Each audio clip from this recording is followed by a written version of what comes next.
Kitalo nnyo kitalo ddala maama Suna Ben afudde laba embeera gy'alimu obulwadde bumusse n'embeera egenda maaso kati byonna bikwetedde maaso awo nga kw'otadde n'abantu engeri gye bajaguzza Donias okudda e Uganda naye nga wasuze otya asibete gwena omulungi ampuliriza Jana Airport Pickup nongera obajjukiza mujje mutuwagire emiridu gyaffe giri wansi ate nga tuteesa tetusobola kulemererwa mujje mu booking obudde bukyali tulina free wifi tulina n'ebyokulya mumwe n'abakomawo ku lwokubiri abakomawo nga 22 ku lwomukaaga mujje tulina discount naddala mabakwata ku luguudo lwa Masaka Road emiwendo gyejo nga bw'ogiraba ku screen enamba y'essimu yaffe yeeyo ku screen eri 0704 44 40 58 mujje tutambule ffenna oba okumawo kiro ba misana jangu ffe tukola kabi bwa misana kabubeere bwa kiro Jana Airport Pickup jangu tuteese ku WhatsApp tetusobola kulemererwa naddala ng'omuntu oli serious ng'omanyi ky'oyagala tuba tetusobola kulemererwa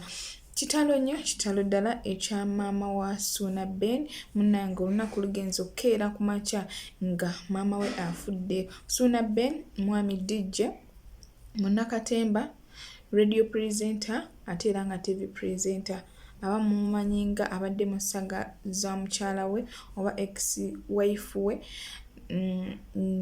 Nambwayo Mary ze babadde simanyi oba ozijjukira emabega ngenda kuterawo ekifaananyi nga bw'okirabaawo babadde mu ssaga ezaani atwala ennyumba ani agisigaza bw'obeera ng'obadde tomutegedde munnange olunaku lwayolukedde nga maama we afudde ng'avudde mu bulamu bw'ensi eno ffenna tukimanyi bulungi nti Suna Ben abadde ayagala nnyo maama we nga omanyi abaana abalenzi babeera n'omukwano muyitirivu nnyo ogwa maama nga mungi abadde agezezzaako okubeera nti amuzimbira amukolera ku bintu ebimu amusori olwa background noise naye nga kitalo nnyo kitalo ddala maama nga omanyi nti abakadde abantu bwe bakula obulwadde bwesomba ne bafuna endwadde z'amagumba nakanyama omusujjasujja ogutategeerekeka so munnange maama abadde mulwadde era ajjanjabiddwako akabanga naye nga kitalo nnyo kitalo ddala tusaba omwoyo gw'omugenzi omukama agulamuze kisa family abagumye Suna Ben family tusaba Katonda abagumye ne family yonna n'omugenzi omukama amusonyiwe ebyamusobako kati eyongereyo ate olabe ebya Doni Asia Tariega Batsowe Wagambono Tikibo Tariega Batoti Kiwe Yeah, ndiye nambabuza ko mutike Pro Max. Yeah man. Nekazwa mule 5. Katana wana kutayeba ko. Katana wana kutayeba ko.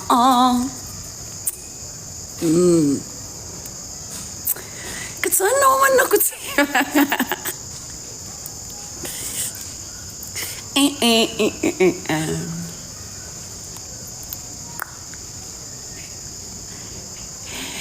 Visha bakusivoli wacha silani.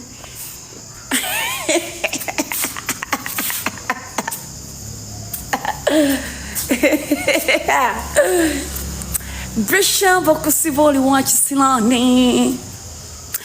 Eza sikwatu akonde mulokono mdupai sivawo chovola vabrisha bakutika.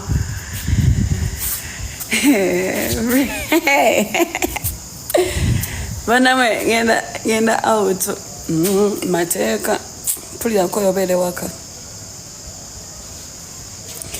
Brisha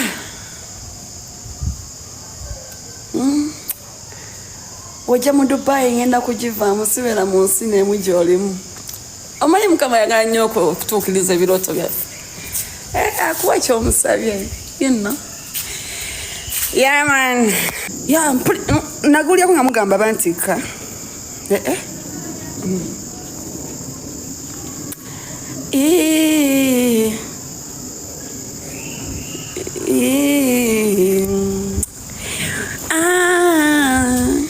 Katonda wakadama teyebaka. Katonda wakadama tiyebaka.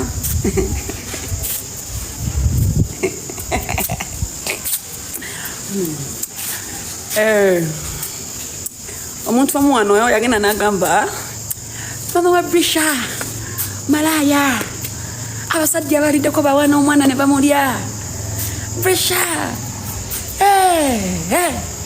Brisha, Brisha liwa chisinani bakusiba Brisha, tumusonele, ya Brisha, mabuliwa Brisha, Isa siliva mu Dubai tebasobola kunkwata ko tuli baloge waffe tulina sabo. Chakana wana moja season nina bizibu byange nina ekisanyusiza timu yange yawangudde y'omupiira lyesanyu lyenina yanenga tewali kyensekera nze just ndi ku byange you know yeah naye nga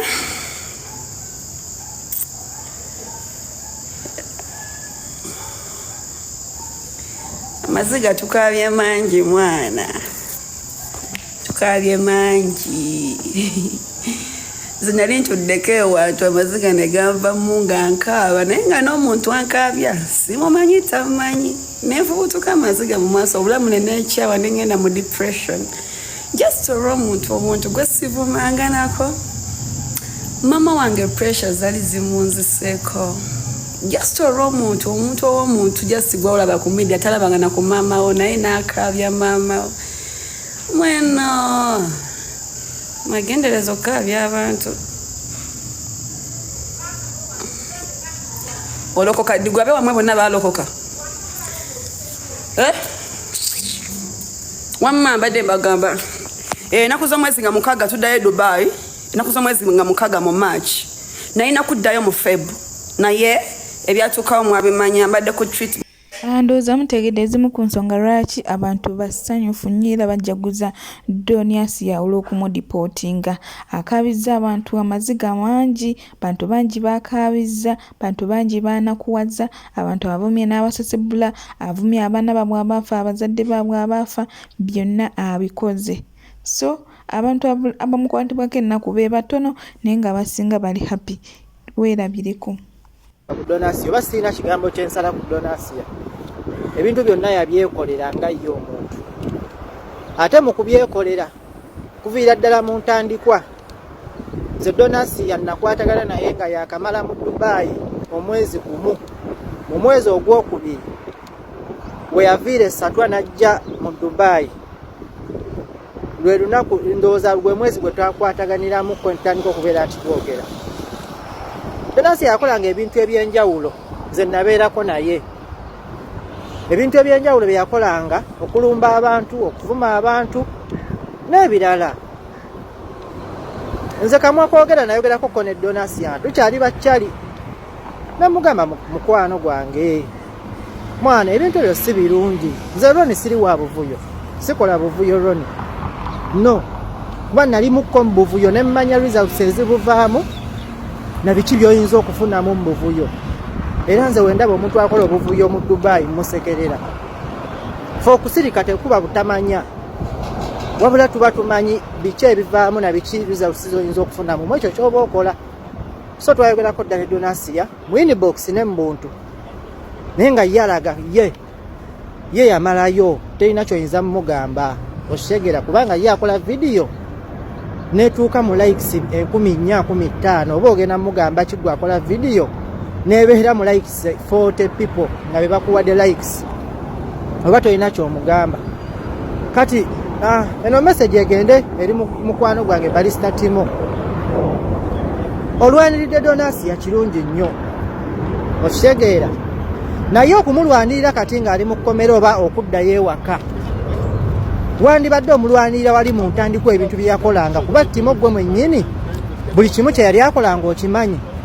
Donasiyo yalumbye abantu ab'enjawulo kyokka Donasiyo gwe basoose okusiba gw'omanyi Timo gwe basoose okusiba oyo gayo Doni simanyani ali mu kkomera waliwo promoter Mavo ali mu kkomera waliwo ne promoter omulala gw'otegedde naye ali mu kkomera bonna obamanyi mikwano gyo Mavo yali mukwano gwo Doni Rajabu yali mukwano gwo nga mwe abamusuuta okuva lwe yagenda mu kkomera nga temukoleranga video kumusondera oshegeera mwe muli ku Donasiyo mu bibiita mwe abali mukozesa ensobi era Donasiyo twamubuulirira kuva dda mu inbox kuva dda n'atulaga nti ffe tuli basiru kati ffe we tuvaayo ne tujaganya olwekyo ekimutuuseeko ffe yatutuusaako dda obulumi yatugamba tetulina visa yagamba Nalongo Shatani talina visa tamulese ku ddungu navayo n'agamba kampani yaffe enzigale kati kampani yabwe si enzigale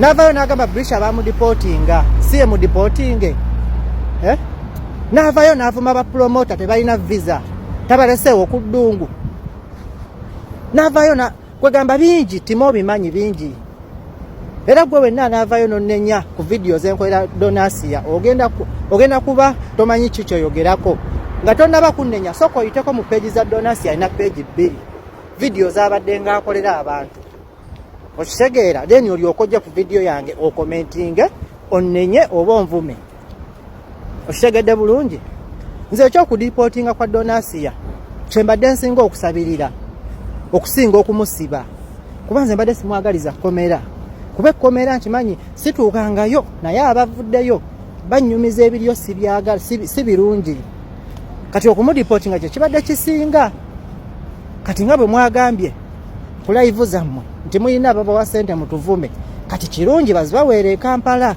babagulire data babawe ne ssente ezituvuma anti kati awo kabbeeyi kagenda kuba kalinnye kuba wano mbadde ku wifi zaabwereere kati Uganda olina kugula data wa mwezi okukola live esobola okumalako essaawa 2 olina okugula data awerako kitegeeza tubakoledde akatale akawerako nti kati kadata kagenda kakabeeyi kamwe kagenda bakalinnyeemu oli wabadde akuwa $5,000 kati alina okuba nga akuwa kakadde okubeera nti nno ovuma omuntu gw'olina okuvuma ate era nga bituufu babawa ssente muvuma abantu musse bizinesi z'abantu wansi okitegeera muwulirize abantu nti nno bye bakola bikyamu ssente bazibawa kituufu Rama kyebayogedde kituufu kati Rama Donasia mwenna muli Kampala okitegeera mufunemu ekyokuyiga mwe ba tiktoka abajja uno ku app ne muvuma ovumya abantu abaana batavuma abantu nze ndaba bakola challenge zaabwe ne bafuna ssente zaabwe oli ne nafuna kampani ng'agirangira mwezi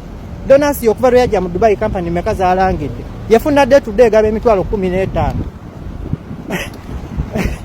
day to day amwe $15,000 n'obuteeteeyi ne mugamba langa n'alanga ne Rama ne bamuwaayo obunu bwe mubadde mulaba bw'ayambala ne bamuwaayo $15,000 ekitasasula wadde akatanda 15 egye Uganda seje Dubai ekitasasula wadde akatanda ne mudda ku bantu ne mutuyisaamu amaaso ne mutumanyiira ne mutuvoola mutusanze ku ddungu tumazeeko emyaka 2 respecting omuntu gw'osanze ku ddungu namalako emyaka 2 ng'abaddeko ne mu overstay n'asurvivinga ebikwekweto ne bijja n'asurvivinga okitegeera n'amala n'atereza n'empapula ne ziddawo muwe respect gwoze emyezi 4 myezi 5 bakudipoti nzo zeeye Dubai put respect ku bantu abali mu Dubai ba hustlers temujja wano kutuvoola kutuyisaamu maaso okubeerako apu bwammwe tekitegeeza nti nno muli bakitalo temuli bakitalo tubalaba ne tusirika ne tubalaba kuba olw'ensonga temumanyi kye mukola ffe tumanyi ki kye tukola era tumanyi na biki ebisobola okuvaamu so mweddeko Donasia ebikutuuseeko si birungi naye Allah bw'atyo bw'ageze ekirungi oli musaaza obadde osaala kati Allah naye akugeredde ekisingako maybe ku bibadde bisinza okutuukako Rama safe flight gwatuusedde Kampala mujja kutegeera nti eddungu siri abanafu kati mujja tulaba kati kino kye bayita okulaba omuntu ekimafiya kati mutulaba kimafiya Njena airport pick up nyongera okubiriza mwenna abaana abakomawo tofaayo bwakomaodi jangu booking mu budde olema okusumbuyibwa ku ssaawa esembayo tulina free wifi ate nga tulina n'ebyokulya twesige tukutambuze tuteesa tetusobola kulemererwa tetugoba ssente jangu mu inbox twogere tuteese tetusobola kulemererwa ddala bw'obeera ng'oli serious ng'omanyi kyoyagala so ate nekyatukola surprise ne delivery oyagala kusurprisinga mwagalwawo oyagala kusurprisinga